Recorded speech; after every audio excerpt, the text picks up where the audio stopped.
¿ya? Estamos entonces, en esta noche, empiezo esta noche con una mini guía, esta mini guía de dermatología, cómo deben estudiar, cuáles son los puntos más importantes, y después continúa el doctor William Guzmán con cirugía plástica. Muy bien, entonces vamos a iniciar esta actividad de forma rápida. Ya sabemos que dermato pertenece al capítulo de medicina, ¿no? Que está para abarcar el 29% de lo que es el examen de salud, y tenemos dermatología con alrededor de un 4%, aunque esto es un poco más quizás en los otros exámenes, pero está en esa proporción.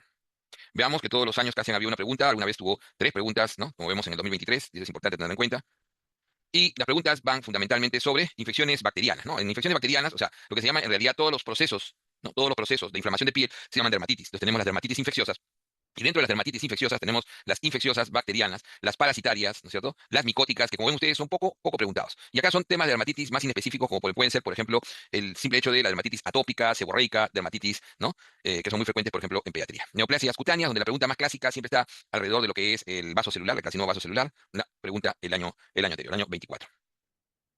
Veamos entonces por temas, los temas más importantes. En lepra han habido varias preguntas. Lepra probablemente sea un tema que puede ser preguntado porque no porque haya habido un brote, sino porque la descripción de casos nuevos, ¿no? Especialmente en el norte, fuera de su ámbito, lo más habitual que es básicamente la selva.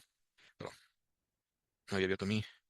Muy bien. Ya estamos ahí en el chat, cualquier cosa ya saben que en el chat me escriben. Ya.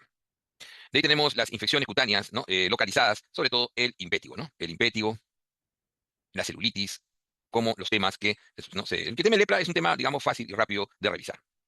Y la adenitis supurativa, que no es una enfermedad netamente infecciosa, pero está dentro de este grupo, se la clasifica dentro de este grupo, es una enfermedad de las glándulas odoríparas, fundamentalmente en el nivel de lo que es axilas, ingles, y que tiene complicaciones, ¿no? Infecciosas, al igual que el acné, tiene esa característica, ¿no? Entonces, la clasificación de dermatitis también es algo que hay que revisar, es importante tenerlo en cuenta. Las neoplasias cutáneas, donde, por ejemplo, el vaso celular y el espino celular son los que más se preguntan en nuestro medio, ¿no? Y las neoplasias benignas.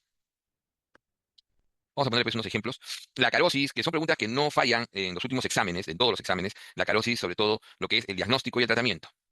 Y la pediculosis, que también es una pregunta bastante sencilla, dentro de las dermatitis infecciosas de tipo parasitarias. Bueno, estos son básicamente ectoparásitos, ¿no es cierto? La dermatosis, en realidad, tiene que ver básicamente que no son procesos inflamatorios agudos, son básicamente procesos, ¿no? Procesos puros a nivel de piel, como puede ser, por ejemplo, la hiperkeratosis, ¿no? Generada, ¿no? Que genera una parakeratosis, que es la psoriasis, y que debería ser mucho más preguntado, porque es en realidad la enfermedad crónica más frecuente del ser humano en piel, que tiene pocas preguntas. Y las dermatosis reactivas, que hay que tener en cuenta que esto está siendo más preguntado en otros exámenes, ¿no? Estamos hablando acá de las reacciones de hipersensibilidad, sobre todo la urticaria, sobre todo estamos hablando de la anafilaxia como interés en este tema. La dermatitis de contacto, ¿no? La dermatitis de contacto, siempre teniendo en cuenta, vamos a revisarlo después. Y en la semiología, la diferenciación entre lesiones primarias y secundarias y cuáles son los tipos, ¿no? Las lesiones sólidas y las lesiones líquidas a nivel de la piel.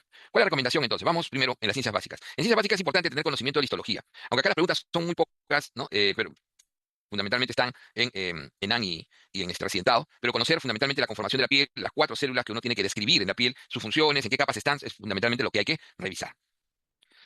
Lo que es en la semiología, decíamos, las lesiones primarias, que siempre es, ¿no? El saber diferenciar entre, ¿no? Entre una pápula, entre una pústula, entre un abón, el saber diferenciar entre una vesícula, un afectema, y las lesiones más profundas, entre un nódulo, ¿no? Un absceso. Entonces, todo ello como lesiones primarias, y las lesiones secundarias, como la cicatriz, como el líquen, son importantes, ¿no? Para poder tener un concepto claro. Sí, sí, hay preguntas sobre ello.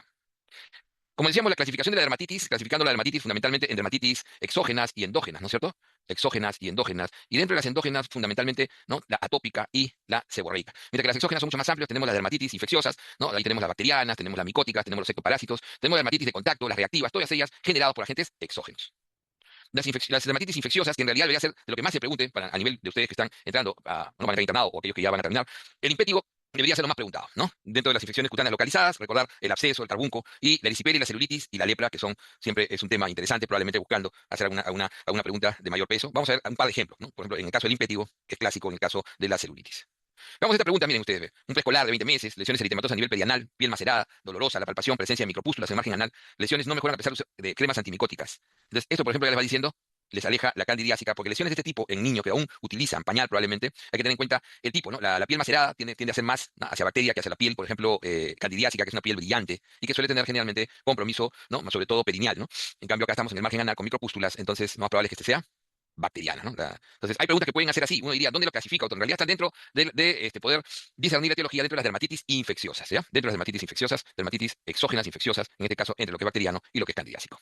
Esta, por ejemplo, es una pregunta reciente. Paciente varón de 64 años que acude a emergencia por hinchazón, dolor, eritema en la pierna izquierda. Ya tiene una lesión, ¿no? Más extensa, de 3 días de evolución, es aguda. Un paciente hipertenso y obeso. Este dato es importante porque recuerden que la obesidad predispone a muchos problemas y sobre todo, en el caso de los miembros inferiores, estamos en la pierna, a la éstasis, ¿no? Se encuentra febril, taquicárdico, o sea, es un proceso sistémico. Entonces, eso ya te aleja, ¿qué? Ya te aleja las infecciones localizadas, ¿no? Entonces, si este es un proceso infeccioso, probablemente sea un proceso infeccioso mucho más profundo. Sin bordes, dice, tiene un eritema difuso para toda la pantorrilla izquierda y sin bordes definidos. Esto es más compatible. Entonces, ahí vamos a ir viendo los datos importantes, ¿no? Sin bordes definidos, base a celulitis, a diferencia de erisipela. Calor local y dolor. En el talón, pequeña fisura de la piel, probablemente el punto de entrada, y el microorganismo. Entonces, siempre recordar que lo más superficial es estafilo y lo más profundo es estrepto. Entonces, acá estamos ante una celulitis, por darles un ejemplo, y tiene varias características. Celulitis no tiene borde definido, suele tener edema, suele tener, como dice ahí, hinchazón, edema, flogosis, y además de eso, suele ser muy frecuente en este grupo etario. Entonces vamos más por ahí que por el estafilo. Es más, el estafilo aureus no está, está el epidermidis, que es el coagulasa negativo. Este no produce, no es un patógeno per se, ¿no? Se hace patógeno básicamente cuando uno lo introduce por catéteres o por otras circunstancias. Entonces no queda mucha posibilidad. Siempre este tipo de infecciones de piel, o es estafilo aureus, o es estrepto grupo A o beta hemolítico, que en este caso sería la respuesta. ¿No? Estaba fácil porque ni siquiera tienes, a veces las preguntas pueden ser así de fáciles, pues no tienes, como se dice, la contraparte que te pueda confundir. Vamos a la siguiente. Dice, las micóticas, que debería ser una pregunta, especialmente las dermatomicosis, las tiñas, ¿no? Las tiñas, ¿no? Desde las tiñas profundas hasta las tiñas. La clase está bastante bien definida y es bien sintética como para que puedan llevarse claro. A mí me parece que esto tiene que cambiar porque en realidad esta es una de las infecciones que más van a enfrentar, sin embargo, se pregunta muy poco en todos los exámenes. Casi no vienen preguntas de tiñas en ningún examen. La carosis siempre es clásico, incluso deberían preguntar más. Yo les aseguro que este año les van a preguntar. Infecciones parasitarias. Y la tuberculosis viene de vez en cuando y nadie se puede equivocar con esa pregunta. Vean una pregunta de acarosis. Lactante de 10 meses, irritable, piel con lesiones papulares, eritematosas en abdomen, axilas, algunas costas, en palmas y plantas. Y entonces ahí rápidamente te llama la atención, palmas y plantas, porque hay acarosis, justamente los lactantes tienen las palmas y plantas, son las zonas más calientes de una criatura, de un bebé, y todavía no camina, todavía no coge, no usa mucho sus manos con mucha destreza y por lo tanto el roce en contra de un ácaro es mínimo, entonces el ácaro prefiere palmas y plantas. Mira, interesante, ¿no? Y generalmente cuando tienes acarosis en lactantes, la madre presenta lesiones similares. Puede ser en el abdomen, puede ser en las manos o puede ser en los senos, ¿no? Entonces, el tratamiento de elección, de hecho, es la permetrina al 5%, como sería el adulto. Se suele bajar al 2,5% en menores de 6 meses, por ejemplo, por darles un dato, ¿no? Tenemos, por ejemplo, en las dermatosis, aunque acá hay un error porque la reactiva en realidad es un tipo de dermatitis. ¿Y por qué, doctor? Ahí hace la diferencia? Porque las dermatitis son eczemas. ¿Qué significa eczema? El eczema es la piel inflamada, la inflamación de la piel. Entonces, la piel inflamada es, ¿no? O sea, la dermatitis, itis, inflamación, es sinónimo eczema. Y la dermatosis, en cambio, sí, efectivamente, dermatosis, el pénfigo y la psoriasis son dermatosis, ¿no? Donde el proceso no es un proceso inflamatorio agudo, que se puede hacer después crónico, es un proceso diferente, ¿no? A nivel de piel. Tanto en el pénfigo como en la psoriasis, generalmente autoinmunes. Entonces, en las reactivas son las reacciones típicas de hipersensibilidad. Miren, esta pregunta es muy bonita, no es una pregunta, es una pregunta de recién dado. Mujer de 40 años con diagnóstico de epilepsia recibe tratamiento anticonvulsivante luego de una semana, ¿no? Luego de una semana. Presenta lesiones eritematosas, exantemas en extremidades que se desprenden. Miren, entonces, la lesión exantematosa, eritematosa, después una persona que por epilepsia recibe anticonvulsivantes y te hacen el hincapié, ¿no? Del diagnóstico de lo que recibe. Entonces, es interesante eso. Así es, y te dice que se desprende fácilmente. Eso te hace pensar en qué, alguien que se acuerde, una lesión secundaria, medicamentos, probablemente tardía, lesión así exantematosa que se desprende de la piel. Así es, un Steven Johnson, ¿no? Un síndrome de Steven Johnson. Entonces, ¿qué medicamentos tienen mayor predisposición? Muy bien. Tenemos, por ejemplo, el alopurinol, las sulfas, tenemos, por ejemplo, la carbamazepina. Entonces, en esa listita chica que hay de medicamentos, porque un Steven Johnson puede darse por cualquier tipo de medicamento, incluso con beta-lactámicos, pero aquellos que tienen mayor incidencia probablemente sean, ¿no? Con sulfas, con alopurinol, carbamazepina como uno de los medicamentos, ¿no? Y acá tiene 4 anticonvulsivantes que todos podrían producir, pero el que tiene mayor incidencia, va a ir lejos, es la carbamazepina. ¿Se dan cuenta? Esta es una dermatitis reactiva, reacción de hipersensibilidad, ¿qué tipo? Tipo 4, mediada por células, no tardía. El acné debería ser pues, un tema muy preguntado, sobre todo en el caso de ustedes que son los que más lo sufren, pero muy pocas preguntas. Raro es el examen de salud. Como alguien que alguna vez estuvo implicado en colaborar en hacerlo, realmente se hace de forma muy poco académica y se reúnen una serie de bancos y se llaman amigos sobre todo. No tiene, digamos, una planificación, un examen debería tener una planificación, un objetivo. Pero bueno, ahí tenemos que trabajar con lo que hay. El acné es una enfermedad fundamental, muy poco preguntado. Acá un ejemplo, a pesar de ello, siempre ver, ¿no? Adolescente, 15 años, presenta lesiones pruriginosas en rostro, eso llama la atención. Esto, bueno, dice, doctor, pero la realidad pruriginosa es que en realidad esto tiende, a veces estos términos tienden básicamente a ser los confusores, ¿no? 15 lesiones papulares eritematosas en rostros, pero de momento que te dicen comedón, solamente existe una enfermedad como comedón, que es básicamente el acné. Algunos en espaldas. Entonces, ¿qué cosa predomina más? Las lesiones papulares y pustulosas. Entonces, un acné, cuando deja de ser, no deja, pero tiene más lesiones papulares y pustulosas que comedones, pasa de leve a moderado. El leve es netamente, no es netamente, pero es predominantemente comedónico, aunque ahora se divide en el comedónico puro y el que todavía tiene algunas lesiones inflamatorias, pero menos que los comedones. Y entonces acá se da retinoide y acá se da retinoide más peróxido de benzoilo con antibiótico. En cambio, en el moderado, como en este caso, ya te darías el antibiótico oral, básicamente la doxiciclina. Y podrías tener esto y decir que tiene predominantemente nódulos y quistes, y ahí sería severo. neoplasias cutáneas, dicen, ¿no? Entonces, neoplasias cutáneas tienes las benignas, las precancerosas, el carcinoma clásico, el más visto, el más preguntado, el que más van a ver también, el vaso celular y el espino celular. Y el espino celular es un término muy utilizado en nuestro país, que en otros lados es en realidad el carcinoma escamoso de piel, ¿no? El carcinoma escamoso de piel. Y el melanoma, gran preocupación del norte del mundo, ¿no? Por ejemplo, esta pregunta, ¿cuál es el tratamiento estándar? Pues es una pregunta directa, ¿no? Del vaso celular, pues la cirugía de Mohs es lo que más se utiliza. Para darles un ejemplo que puede ser así muy directa, pregunta de salud. Dermatitis, ¿no? Entonces habíamos dicho que las dermatitis, en este caso las endógenas, la clásica dermatitis atópica y seborreica, que siendo la atópica la enfermedad, digamos, la dermatitis más frecuente del ser humano, 20% de 20% de la población ha tenido dermatitis atópica en un momento de su vida y generalmente empieza en la primera infancia, ¿no? Entonces la dermatitis atópica debería ser un tema bastante preguntado. Pues poco, pero vamos a poner un ejemplo. Por esta pregunta dice, acude a consulta de salud una niña de 5 años, acompañada de su madre que presenta lesiones eczematosas. Ya tienes el eczema, la dermatitis aguda, pero en este caso es crónica, en flexuras de brazos y piernas, flexuras de lo que más se ve por encima de los 2 años, que presentan intenso prurito. Entonces ya tienes los dos grandes criterios mayores de la dermatitis, el eczema y el prurito. Tiene que ilitis escamatía en los labios, las lesiones se han mejorado con cremas humectantes. Entonces, ese es el tratamiento siempre de inicio, ¿no? Las cremas humectantes o los emolientes. ¿Cuál es el diagnóstico? Obviamente, dermatitis atópica. ¿No? Es difícil y tenerlo en cuenta. La dermatitis de contacto, ¿no? Que tiene que ver fundamentalmente con el hecho de que, o puede ser que la sustancia sea irritativa, o sea, a todo el mundo le va a afectar, por ejemplo, una ortiga, o puede ser que la sustancia genere básicamente una reacción de hipersensibilidad, que es una reacción de hipersensibilidad tipo 4. Entonces, la dermatitis de contacto tiene esas dos características, ¿no? Irritativa y alérgica. Y entonces, se está preguntando mucho en otros exámenes, importante. Las discromías, cero preguntas realmente, pero siempre es importante tener en cuenta el concepto del albinismo, el concepto del vitíligo, que se ve muchísimo hoy en día, ¿no? Y el piedvalismo, pero sobre todo vitíligo y albinismo y la diferenciación, que eso siempre ha sido materia de pregunta en todos sitios. Al igual que en el caso de esta de acá, siempre un motivo de pregunta también en atópica y seborreica es diferenciar ambos, porque acuérdense que los dos empiezan muy tempranamente, ¿no? Entonces tiene sus diferenciaciones que hay que tenerlas siempre en cuenta. La rosácea, que la diferenciación es básicamente con el acné, poco preguntado, la rosácea mucho menos preguntada incluso, pero la rosácea tiene, ¿no? Implicancias especiales en mujeres de la media, entonces un tema rojo realmente.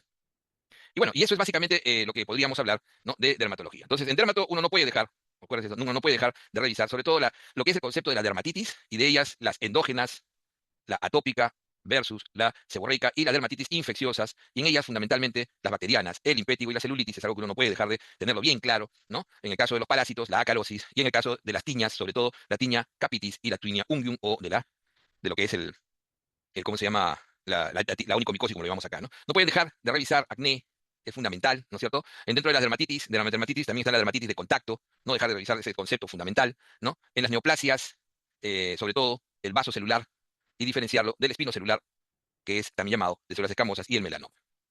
No preguntan mucho psoriasis, pero debería ser más preguntado y siempre hay que conocerlo definitivamente. Mi recomendación de conocer un poco de dermatología es esta. Muy bien, chicos, yo los dejo hasta que ingrese el doctor. Dense un minuto, tomen su café. Ya viene, si hay alguna pregunta, encantados. Yo tengo una actividad en unos momentos en otra aula, así que los dejo para por ello, en espera, no mucha, del doctor William Guzmán. ¿Qué cosa quería que les muestre? Ah, el semáforo general. Ahí, listo. No se vayan a ir entonces y ya viene el doctor Guzmán. Gracias. Buenas noches. Gracias, sí, Andrea. Ha sido terminando el Día del Padre con temblor. Bueno, casi terremoto, ¿no? Casi. Gracias. Hola chicos, buenas noches. Buenas noches. Espero que hayan podido ya tomar su break. Sé que terminaron hace 10 minutos más o menos, ¿no? Con el doctor Villar. Bien, buenas noches a todos. Es un día especial para trabajar, para estar con ustedes. Espero hayan pasado algo bonito en familia. Eh, y feliz día a sus papás, ¿ok? Muy bien. A ver, voy a proyectar ya. Vamos a hacer la guía de cirugía plástica, que en realidad es una guía bastante corta, sencilla, ya para cerrar la noche. La mayor parte es, lo que he entendido, me parece dermatología, ¿no? Que va completamente de la mano en cuanto a bien, comenzamos, chicos. Es bastante breve esto. A ver, en cirugía plástica, en realidad, muchas veces es como anestesio, ¿no? Es uno de los capítulos pequeños que casi ni se preguntan muchas veces. En ciertas currículas no se realiza el capítulo, prefiero currículas de preparación, porque cirugía plástica en realidad se hace dentro de cirugía general, dentro de la parte de quemaduras, emergencias quirúrgicas y demás. ¿Ok? Saben dentro de la estadística que el área quirúrgica corresponde al 22% del examen históricamente, y de esto, cirugía plástica corresponde al 5%. Es decir, prácticamente el 5% del 22% es el 1%, más o menos, ¿no? En promedio.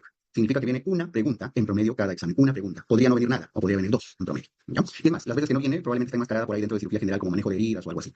Aquí ven históricamente, a veces viene una, a veces viene dos, ha habido años que no ha venido, como el 2002, etcétera. En los últimos años, el 2023 no ha venido, el 2021 nada. Entonces, como ven, va entre 0 y 2. Promedio, una pregunta por año. Es probable que este año ni siquiera venga, porque ven que del 19 pasaron 3 años al 22, luego un año. Es probable que ni siquiera venga alguna pregunta. Pero eso no significa que no lo van a estudiar. ¿Okay? La mayor parte, y esta es la razón por la que muchas veces no se parece que no viniera, porque la mayor parte habla de las heridas. Y muchas veces las heridas están dentro del contexto de la infección de heridas operatorias de cirugía general. ¿Okay? Dos cosas nada más tienen que saber en el histórico: heridas y quemaduras. El resto, en 20 años, a veces han venido algo de cicatrización, algo de suturas, de los hilos, algo de úlceras por presión, algo de injertos, etcétera. Algo. Pero la mayor parte del examen casi todo es heridas y quemaduras. ¿Está bien? Dentro de heridas, lo que tenemos que manejar es las heridas quirúrgicas. Y aquí voy a especificar que el tema de heridas quirúrgicas se refiere a los tipos de heridas. Si son limpias, limpias contaminadas, contaminadas o sucias. ¿Ok? Y aquí también tienen que manejar el concepto de asepsia y antisepsia. Asepsia y antisepsia para el manejo de una herida. ¿Está bien? Ok, entonces, eso es prácticamente todo el examen. ¿Y cómo se maneja? De hecho, la mayor cantidad del examen viene en esta parte, ¿no? El manejo de las heridas limpias contaminadas. Si se cierran por primera intención, si se cierran por segunda, tercera intención, etcétera. Es prácticamente todo el capítulo lo que tienen que manejar. Alguna vez viene una pregunta de herida traumática, ¿ok? Y alguna vez algo sobre cierre de las heridas. Pero todo tiene que ver con heridas que se hacen en el contexto de una cirugía. Por eso es que muchas veces el tema está dentro de cirugía general y bajo ese contexto no vendría ninguna, ¿no es cierto? Luego, en quemaduras, ahí sí viene un poquito más, más variadito, pero igual como ven son pocas preguntas. La mayor parte son la regla de los 9, el 9%.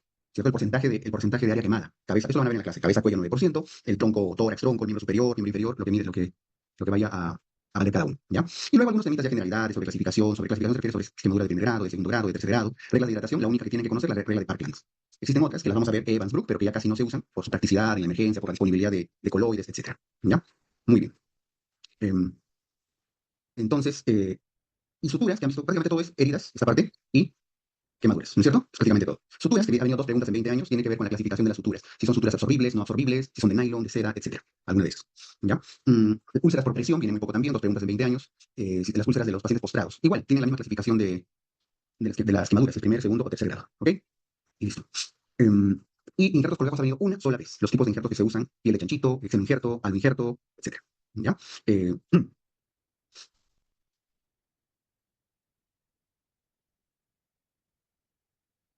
Bien. Cicatrización también viene. Esto es importante, aunque no es algo que se pregunte mucho, sí tienen que manejarlo, porque en realidad es fisiología de la cicatrización. Y eso tiene que ver y les va a servir cuando manejen el tema de consolidación ósea, porque la consolidación ósea es muy parecida a la cicatrización de la piel. Incluso tienen casi el mismo tipo de colágeno tipo 1. Así que entender la cicatrización de la piel les va a permitir entender bien cómo consolida un huesito. ¿Está bien? Listo, ¿qué más? ¿Qué recomendaciones básicamente acá? Aquí, las recomendaciones que tienen que seguir dentro de quemaduras es tomarle énfasis a calcular bien la regla de los 9. Y de hecho eso vamos a ver, ¿no? En las clases. ¿Ya? Aquí tienen que tener mucho cuidado cuando se describe miembro superior de miembro inferior, cuando se diferencia tórax, de tronco, de abdomen, de dorso, de región lumbar, etcétera. ¿Ya? Ahí tienen que tener cuidado con eso. Y la regla es lo que más viene, porque si calculan bien su regla de los 9, van a calcular bien su hidratación. Recuerden que la hidratación es 4 mililitros, eso es constante, por el peso, eso les va a dar la pregunta, o el porcentaje de superficie corporal quemada. Entonces lo difícil calcular acá es esto. Si ustedes calculan mal su regla de los 9, su regla de hidratación va a salir mal. ¿Ok? Eso es lo que tienen que manejar. Luego, en generalidades, van a ver básicamente temas de los tipos de agentes que queman, quemaduras por químicos, quemaduras por electricidad, por fuego, etcétera. ¿Ya? Muy bien. Dentro de heridas, básicamente heridas quirúrgicas. Heridas quirúrgicas, ya hemos visto que aquí lo que tienen que manejar es bien el concepto de asepsia y antisepsia. Si una herida tiene asepsia, es limpia o limpia contaminada. Y si no tiene asepsia, es contaminada y sucia. Entonces en la clase van a tener que reconocer bien cuándo es que una herida tiene asepsia. ¿Ok? Muy bien. ¿Qué más? Cicatrización, ya les he dicho que es un tema rojito, pero que aquí es full fisiología. Esto es súper importante porque la fisiología de la cicatrización, la fisiología, tiene que ver con la consolidación ósea también. Tiene fases. Una fase inflamatoria, tiene una fase de reparación, esto para cualquier tejido, y una fase de remodelación. ¿Ok? Primero se inflama, se repara y luego se remodela. ¿Está bien? Entonces, si ustedes entienden la fisiología de las células que aparecen en sus distintas etapas acá, vamos a poder entender bien las fases de la cicatrización. Y bueno, el resto de temas ya hemos visto que viene muy poco. En suturas, solamente si la sutura es absorbible o no absorbible. Si es nylon o seda, no se absorbe, pero si es catgut, vitril, esto sí se absorbe. Vamos a ver los tiempos de absorción y demás. Úlceras por presión es muy parecido a quemaduras. Aquí hay que entender bien, ojo, en quemaduras y en úlceras por presión hay que conocer bien las capas de la piel. Por eso está relacionado con dermatología. Tienen que entender bien lo que es la epidermis, la dermis, la hipodermis. ¿Está bien? Igual, para entender bien el tema de injertos y colágenos. Muy bien. Bien, chicos, eso es lo que tienen que manejar dentro de su capítulo de cirugía plástica, que va de la mano con dermatología porque tienen que entender la anatomía de la piel y la fisiología de la cicatrización, y con eso vamos a estar. ¿Ya, chicos? Muy bien, con eso terminamos. Les deseo un muy feliz día del padre. A sus familias que están terminando, que lo hayan pasado bonito por ahí, en casa.